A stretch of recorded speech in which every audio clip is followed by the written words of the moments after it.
Oi pessoal, tudo bom? Esperamos que sim. Vamos lá para mais uma aula. Aula não, né? Estudo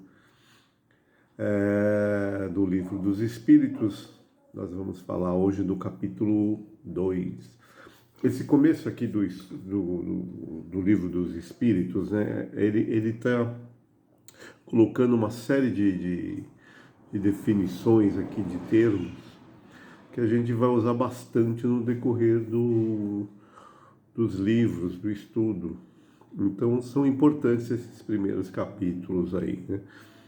A gente vai ter uma base com muitos termos aí que ele vai explicar, que vão ser utilizados depois na explicação dos fenômenos. Então, hoje a gente vai falar dos elementos gerais do universo.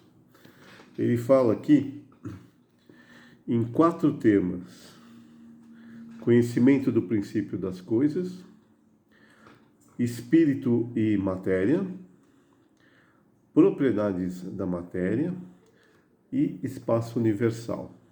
Então, vamos começar aqui. Conhecimento do princípio das coisas. Será que a gente tem essa capacidade de entender como tudo começou? Os espíritos nos colocam da seguinte forma: é limitado ao que Deus permite que seja conhecido, e pela falta das faculdades necessárias que os seres humanos ainda não possuem. Então, nós não temos capacidade ainda para entender o princípio das coisas. A gente elabora teorias, né, hipóteses, mas nos falta ainda conhecimento, vocabulário, para que a gente possa determinar esse conhecimento. Uma das formas da gente adquirir esse conhecimento é através da ciência, né? É uma das formas que os seres humanos, que a humanidade tem para adquirir o conhecimento das coisas, sempre dentro do limite imposto por Deus, tá? Tudo de acordo com a vontade do Pai, para que a gente não se atropele, né? É que nem estudar quando a gente está na escola, né? A gente vai aos poucos adquirindo, acumulando conhecimento. Então, certas coisas a gente não tem capacidade se não aprender outras anteriores. Outra forma de conhecer, né, esses segredos, né?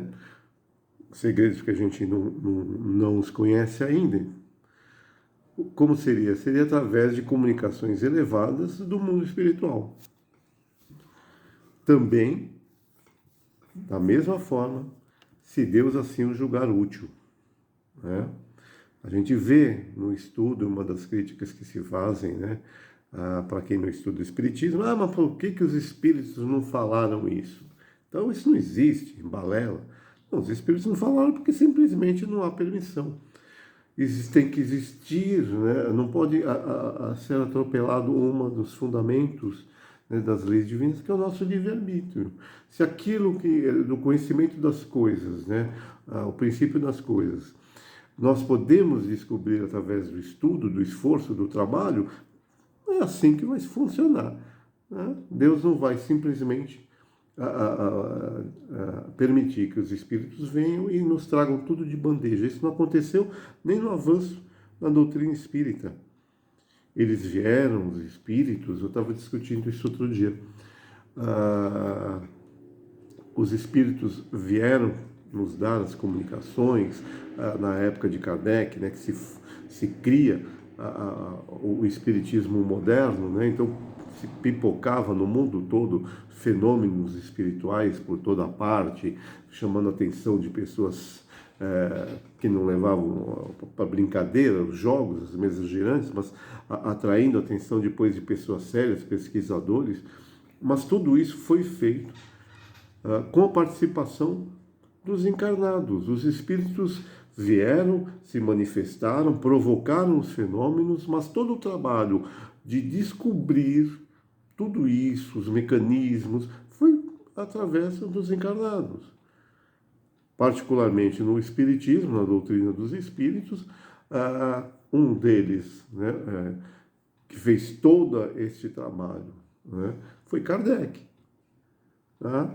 o Dr. Rivailo, encarnado, trabalhando, né, horas a fio para fazer todo esse trabalho. Só ele? Não.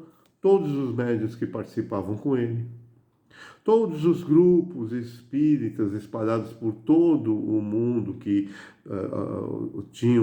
provocavam os fenômenos, a comunicação com os espíritos, e enviavam essas comunicações para ele. Foi todo um trabalho em conjunto. Olha o número de pessoas encarnadas para executar essa tarefa. Os espíritos simplesmente podiam vir, não, ó, vamos ditar aí, funciona assim, assim, assado. Não foi dessa forma. Não foi assim. Tinha as comunicações, Kardec analisava, foi um trabalho hercúleo, né, dos encarnados. É assim que funcionam as coisas. Para que a humanidade possa avançar e evoluir. Então, certas coisas cabe a nós caminharmos. Uma das formas através da ciência, né, estudando a natureza, estudando, buscando o princípio das coisas e entendendo os mecanismos do funcionamento. É uma coisa maravilhosa, né? A sabedoria que alinha tudo isso, né? Através das leis que a gente vai percebendo, como tem uma organização por trás disso. Não é uma coisa assim aleatória, como costumam as pessoas dizer, é o acaso. Não é um acaso inteligente demais, né, para ser um acaso. Então, em resumo, aqui os seres só penetram no conhecimento das coisas por seu adiantamento intelectual e moral, né, que é a evolução espiritual. Uma das formas da gente evoluir, né, adquirir esse conhecimento. Continuando aí vem as definições de espírito e matéria. Os espíritos definem a matéria assim, matéria, dentro da nossa compreensão, né, dos encarnados, é tudo aquilo que tem extensão, que a gente pode medir e pode impressionar os nossos sentidos. Né? A gente vê, tem o tato, a gente enxerga, a gente sente o olfato, né? A gente entra em contato com o mundo material através dos nossos sentidos. Os espíritos dão uma outra definição interessantíssima aqui. Eles definem a matéria como o liame, ou seja, a ligação que aprisiona o espírito. Olha só. É o instrumento sobre o qual exerce sua ação. O que é esse aprisionamento? Eles estão falando do espírito enquanto encarnado. Nós estamos encarnados, o espírito encarna num corpo material, físico, né? Os órgãos, né? Com todos os sentidos que nós temos, a visão, o olfato, o tato, através do que? De um corpo material, de um corpo físico, em que o espírito, né, de certa forma, está prisioneiro, porque ele está ligado, né? A gente vai ver isso mais para frente. Então, uma das definições da matéria é isso aí, seria este aprisionamento, né? Algo que aprisiona o espírito. E o espírito se utiliza deste instrumento sobre o qual ele exerce ação para se relacionar no mundo, né? É a forma dele se relacionar com a matéria. Aí eles vão definir o espírito, né? Como eles definem o espírito? O espírito é definido como o princípio inteligente do universo. E a sua natureza, a natureza do espírito, o espírito puro, a gente está falando aí, né? O espírito, a sua essência, ela nos é desconhecida. A gente não sabe qual é a essência do espírito, qual a natureza do espírito, né? A gente não tem, né? A gente não consegue idealizar qual que é a sua forma, né? O espírito na sua essência. Então ele é o princípio inteligente do universo e a sua natureza a gente não conhece. Dentro da limitação da nossa linguagem, nós podemos dizer o quê? Que ele seria imaterial. É uma forma, né, da gente tentar entender. Ele é alguma coisa, a gente fala, ele é imaterial, mas existe, né? Mas não é matéria, né? Não é ponderável, não é visível para a gente. E isso está lá, no princípio das coisas, que a gente vai encaminhar na nossa evolução e a cada passo entender cada vez mais, né, estes segredos da natureza. Olha quanto trabalho, né? Aí, continuando aqui. Haveria, sim, os espíritos nos definem, vão definir um outro termo aqui, um outro elemento muito importantíssimo. Haveria, assim, dois elementos gerais no universo, ou seja, a matéria e o espírito. E eles complementam. Além desses dois, matéria e espírito, acima dele, Deus, que é o princípio primeiro de todas as coisas. Aí preste atenção que, né, são três elementos, formando o quê? Uma trindade. Então, tem certos, como a trindade que a gente ouve falar, né, a trindade que as religiões pregam, a religião católica, por exemplo, né, fala que qual é essa trindade? Pai, Filho e Espírito. Espírito Santo, né? Pai, Filho e Espírito Santo. Nada mais é do que, alegoricamente, o que a gente acabou de falar aqui. Pai. Quem é o pai? Pai é a matéria, né? Quem é o filho? Filho, filho de Deus, a criatura. É o Espírito. E, acima dele, Deus. Então, nós temos aí, né, seriam três elementos fundamentais no universo: matéria, espírito e, acima de tudo isso, Deus. Mas para que o espírito possa agir sobre a matéria, por demais grosseira, que a gente acabou de falar aqui, que o espírito, na sua essência, seria algo imaterial, o que ele precisa? É necessário que ele tenha aí um intermediário. Então, nessa ligação de matéria e espírito, nós temos uma ligação entre matéria e espírito. Um intermediário que se junta à matéria, para que o espírito, então, que é, na nossa linguagem imaterial, possa agir na matéria grosseira, material. E como se chama esta ligação, este intermediário? A gente precisa guardar bem este termo, né? O fluido elementar, ou fluido universal, né? Fluido universal ou elementar. Podemos considerar esse fluido como semimaterial. Ele não é totalmente imaterial, senão seria matéria, não seria o espírito, né? Mas ele é semimaterial porque ele se distingue da matéria que a gente conhece por propriedades especiais, né? Este fluido, através de inumeráveis modificações, dá origem aos demais fluidos, como, por exemplo, o fluido elétrico. Então, nós temos aí o elemento primordial, básico da constituição da matéria. Ele é tão sutil, né, que ele pode interagir com o espírito. Então, o espírito, através dele, pode agir sobre a matéria. Porque o espírito, na sua essência, não conseguiria agir sobre a matéria grosseira. Porque, digamos, seria ele imaterial. Então, ele precisa do fluido elementar, do fluido universal, que é o termo que Kardec usa mais aqui. Fluido universal. A gente vai ver que este fluido universal está na constituição do perispírito, né, que forma este intermediário quando o espírito está encarnado.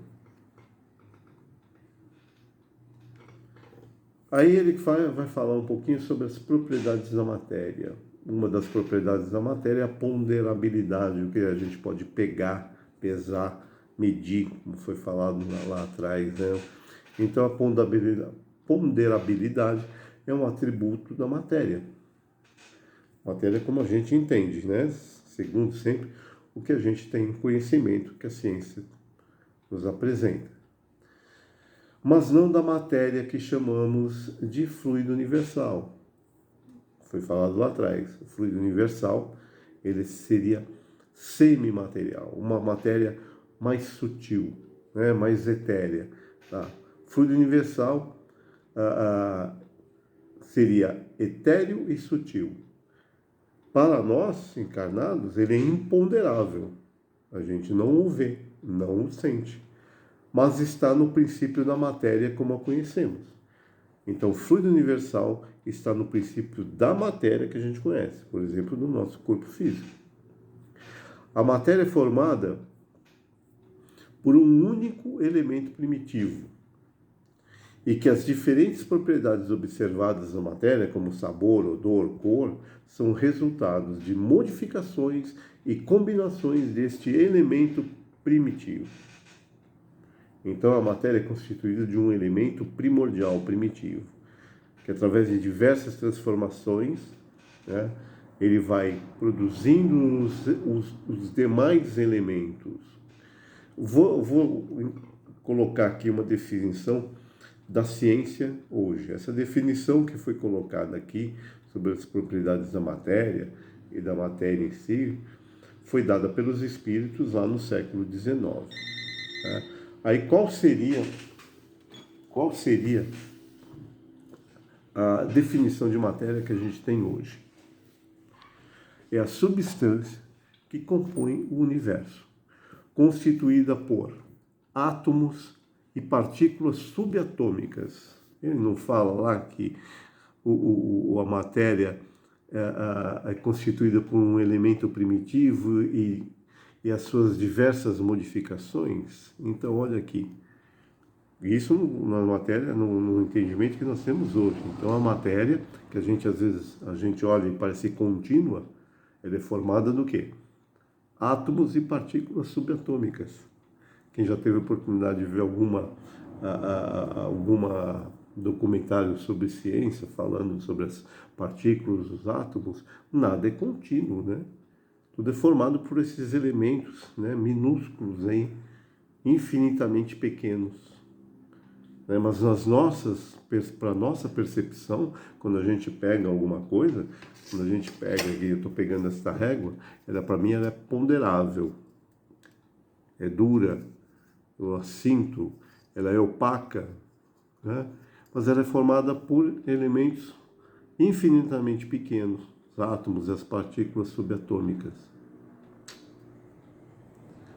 E aí o fluido universal seriam ainda um elemento mais primitivo ainda. Essas partículas subatômicas, que hoje estão aí em algumas centenas, descobertas aí pela física de partículas, ainda não conseguiu chegar neste elemento primitivo. Então, essas partículas, essa matéria, como ele está continuando aqui, né, constituída por átomos, partículas subatômicas, ela possui massa, né, gente, e ocupa um lugar no espaço, que é a ponderabilidade. Apesar de infinitamente pequeno, ele tem massa, ele ocupa um lugar no espaço. Uma de suas propriedades é a interação gravitacional, né? Os corpos se atraem. A interação eletromagnética, por exemplo, a luz, né? É um elemento, um fenômeno eletromagnético, também é formado por partículas e outras forças. Estados da matéria, aí são os que a gente conhece. Na época de Kardec se conhecia sólido, líquido e gasoso. 10 anos depois, William Crookes descobriu um outro estado da matéria, fazendo suas pesquisas, que é o plasma, apesar que ele não denominou dessa forma, né? É um estado que ocorre em altas temperaturas. Foi descoberto o plasma, esse estado da matéria, por William Crookes em 1879, 10 anos depois que Kardec tinha desencarnado. E só foi conceituada, né, era um conceito e este nome de plasma, só em 1920, por um outro cientista, Irving Langmuir. E hoje, eu andei pesquisando, existe já um quinto estado da matéria chamado de Bose-Einstein, que é Einstein, o Albert Einstein, e este outro, esqueci o primeiro nome do cientista, Bose, que descobriram este estado da matéria, que seria este estado se dá, né, em temperaturas próximas do zero absoluto. Alguém aí pode lembrar isso da escola, né, o zero absoluto. O zero absoluto é uma temperatura negativa de 273 graus Celsius. Negativa, né? É chamado do zero absoluto. Praticamente não haveria movimento das partículas, né, nessa temperatura. Então, nesse estado, nessas temperaturas, existe um outro estado da matéria chamado de Bose-Einstein. Eu li um artigo que existem aí pesquisas de outros estados aí desconhecidos. Então, vejam só, esses estados, por exemplo, de Bose-Einstein, não são ponderáveis. A gente não os vê, não são, a gente não afetam os nossos sentidos. Percebem? Está todo de acordo com as definições que os espíritos deram lá no século XIX. E, por exemplo, a física de partículas, né, já descobriu, porque é interessante, depois eu vou colocar 2 artigos aqui, 2 links de artigos de uma revista que chama-se Jornal de Estudos Espíritas. Foi criado por um espírita, que ele é físico, né, professor de física da Unicamp, e ali tem vários artigos que falam de ciência e espiritismo, ligando aqui a doutrina espírita e o que a ciência trouxe hoje. E tem artigos interessantíssimos falando sobre isso, né? Os espíritos falam dessa descontinuidade da matéria, né? Que a gente não pode, é limitado, a definição aqui, ó. A matéria, dentro da nossa compreensão, é tudo aquilo que tem extensão e medida e pode impressionar nossos sentidos. Existem estados da matéria aqui, por exemplo, que a gente não afeta os nossos sentidos e continua sendo matéria. Percebe? Então, os espíritos, dentro da limitação que existia, até pelo próprio conhecimento da época de Kardec, né? Por exemplo, na cosmologia, né, o estudo do universo, aí, das estrelas, planetas e tudo mais, né? Isso praticamente estava começando. O estudo das partículas, né, de física, depois veio física quântica, veio muito depois de Kardec. Está sendo desenvolvido e ainda gera aí, tem aplicabilidade, os cientistas descobriram, conseguem aplicar aquilo, mas não conseguem ainda entender perfeitamente o que acontece. Tem estados ali e partículas ali que vão e somem, são criadas imediatamente e destruídas. Então, eu estava lendo um artigo e o autor, dentro desses artigos aqui, que depois eu vou botar o link para vocês lá na descrição do vídeo, ele fala como é interessante, né? Porque no século XIX, quando Kardec trouxe aí o estudo do mundo espiritual, as pessoas não acreditavam. Como que a gente, né? O espírito não dá para pesar, não dá para ver, não dá para isso, não dá para aquilo, né? A gente tem que experimentar. Grande avanço da física, por exemplo, da física de partículas, eles lidam com partículas que eles simplesmente invisíveis para os nossos sentidos, para os nossos aparelhos. Eles conseguem detectar essas partículas, que hoje já estão em centenas, né? Eu até cortei, eu estava falando que ali tem um desenvolvimento, por exemplo, da descoberta da constituição da matéria, né? Primeiro se achava que era o átomo, né? Bolinhas minúsculas que se agregavam e formariam a matéria. Vai avançando e descobrindo que o átomo não era sólido, ele tinha ali partículas, que são os elétrons, circulando em volta, né? Bem próximo assim a constituição do Sol e os planetas, né? Era uma formação assim planetária, chamada planetária, né? Que tinha um núcleo, né, e os elétrons girando. Aí descobriram que esse núcleo não era sólido, também era composto de duas partículas, prótons e nêutrons.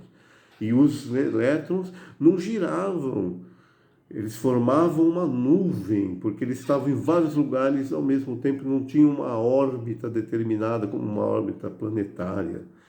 Aí foram descobrindo que os prótons e os nêutrons eram constituídos de outras partículas, de subpartículas, quarks e mesons. É interessantíssimo. Nesse artigo ele dá um mapinha, né, um esqueminha, a gente vê essa evolução. A matéria vai se fragmentando. E aí eles colocam lá que existe, né, o fluido universal ou fluido elementar, e que a matéria é constituída por um único elemento, que seria uma partícula elementar, que não foi descoberta ainda. Mas pelo caminhar aqui, né, do estudo, lembremos aqui, a gente está falando de física, né? A física estuda o que? A matéria. Está estudando espírito não, e não vai descobrir o espírito, porque espírito não é matéria. Mas pode perfeitamente descobrir o fluido universal. Já está em centenas de subpartículas. E muitas, voltando ao que eu estava dizendo, né? Os cientistas criticavam na época e criticam, mas como você prova o espírito, né? É imponderável, não se vê, não se pesa, não pode fazer um experimento. Pô, mas esses experimentos que são feitos na física elementar hoje são por observação, como Kardec fazia, por observação. E se determina a existência através dos efeitos. Existe a teoria, né? Você coloca lá a teoria, olha, acontece isso e isso, então existe aqui uma partícula. Aí eles vão fazer experiências, não dá para vir lá e pegar o átomo, né? Tem aqueles aceleradores de partículas que são gigantescos, que eles aceleram lá a partícula. Não se vê, gente.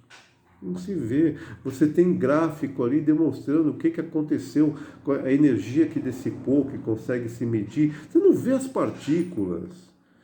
Elas são invisíveis. Você está lidando com o imponderável ali. Você não consegue pegar. Ela existe, tem massa, é matéria, mas para os nossos sentidos, né, elas são invisíveis, como o ar.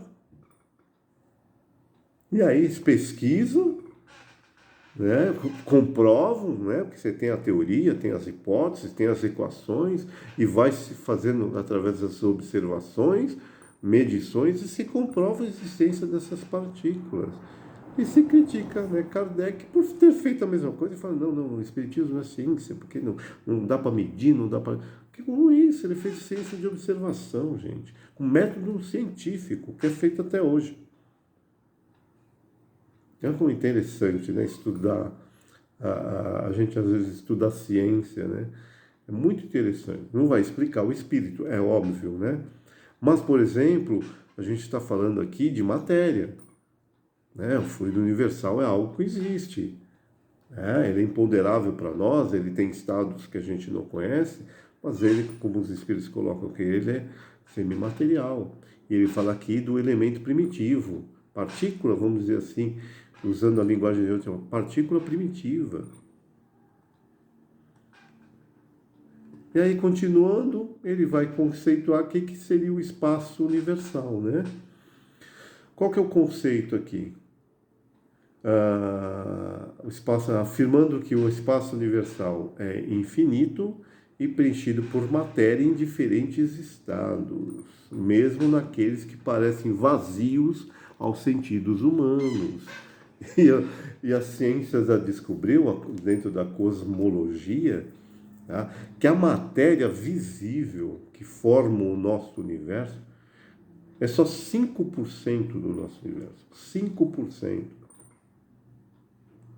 Os outros 5 ou 10% é energia. O restante, 70%, é matéria escura. Escura no sentido que não interage com a luz, você não consegue vê-la. Por isso que se chama matéria escura. Tem também a energia escura, que também não se consegue observar e que preenche o universo. e a gente não consegue observá-la, né? Então a gente só consegue pelos efeitos. Então, pelos efeitos gravitacionais, opa, tem alguma coisa ali. Você olha, pô, tá vazio, que era o chamado vácuo, né? Vácuo seria algo que não existe, algo sem matéria, um vazio, né? O vácuo seria isso, um vazio absoluto, sem matéria. Não existe vácuo no universo. Tudo é preenchido. Os espíritos afirmaram isso e a ciência comprova. Outro dia, na última aula, eu falei, né, do estudo. Existe aqui, e está aqui, eu achei o trecho está exatamente aqui, na pergunta 27 do livro aqui dos Espíritos. Também coloquei um link do artigo que faz essa ligação aí entre esse trecho do livro dos Espíritos, que eu vou ler aqui. Esse fluido universal, está na pergunta 27. Esse fluido universal ou primitivo ou elementar, sendo o agente de que o espírito se utiliza, tá? É o princípio sem o qual a matéria estaria em perpétuo estado de divisão e nunca adquiriria as qualidades que a gravidade lhe dá. Ou seja, sem este princípio, a matéria, o universo estaria num caos. Ou a matéria nem existiria. Então estaria em perpétuo estado de divisão. Tá? A gente não teria aí estrelas, planetas, galáxias e tudo mais. Isso os espíritos, na pergunta 27. Existe um estudo na cosmologia, porque descobriram que o universo está em expansão, né? Tem o Big Bang e o universo estaria em expansão. Aí eles, investigando, eles estão com um problema em mãos, né? Porque pelas teorias todas que temos ainda hoje, né, de Einstein e outros cientistas, o universo estaria se expandindo cada vez mais rápido, chegando num ponto que estaria se expandindo tão rapidamente que as partículas não conseguiriam se formar. Tão rápido que seria isso. Então, pelo o que eles têm até hoje, né, dentro das equações, das teorias, está faltando algo. Aí eu vou ler o trecho que está lá no artigo, depois se se interessarem, vocês dão uma lidinha, né? Não tem nada assim de difícil, não tem muitos termos, a pessoa é bem clara. É interessante para ver se essas correlações, né, entre o espiritismo e o que está se estudando aí, e aqui a gente está falando de matéria, hein, no século XXI. O efeito da energia do vácuo, isso é a teoria que nós temos hoje aí da cosmologia. Tem uma energia chamada efeito da energia do vácuo, né? Que é aquilo que a gente falou, não é o vazio, lá, tem partículas lá, tem matéria. Então, o efeito da energia do vácuo seria o de fazer com que a matéria estivesse num perpétuo estado de separação. Isso é constatado, está na teoria. Mas isso não acontece. Eles descobriram este efeito, né, da energia do vácuo, né? Mas por este efeito, a matéria ela estaria em perpétuo. Olha só como até a frase é muito parecida com a anterior, né? Em perpétuo estado de separação. O que eles concluem?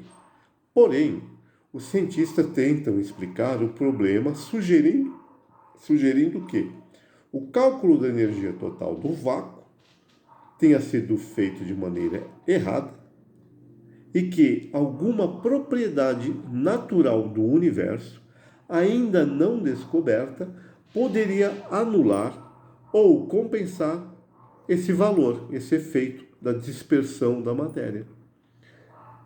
Então tem que haver algo para dar essa constância, que eles não sabem o que é. E está ali a solução, um possível caminho, né? O autor do artigo até fala isso, né? Se tiverem aí cientistas físicos espíritas, podem estudar, porque aí tem que estudar, elaborar uma hipótese, comprovar essa hipótese, todo dentro do método científico, né? Vão dar outro nome, não vão falar de fluido universal, com certeza, mas não importa. Ah, o objeto é o mesmo. O objeto é o mesmo. Os espíritos colocaram isso no século XIX. E isto está sendo agora que os cientistas, século XX, que eles estão se deparando com este problema. E isso está sendo investigado, não chegaram numa solução. Dentro da doutrina, o que o autor acaba colocando é o seguinte: a doutrina espírita dá uma hipótese, que a gente pode pegar isso aqui como uma hipótese, não foi comprovada. Os espíritos colocaram isso daqui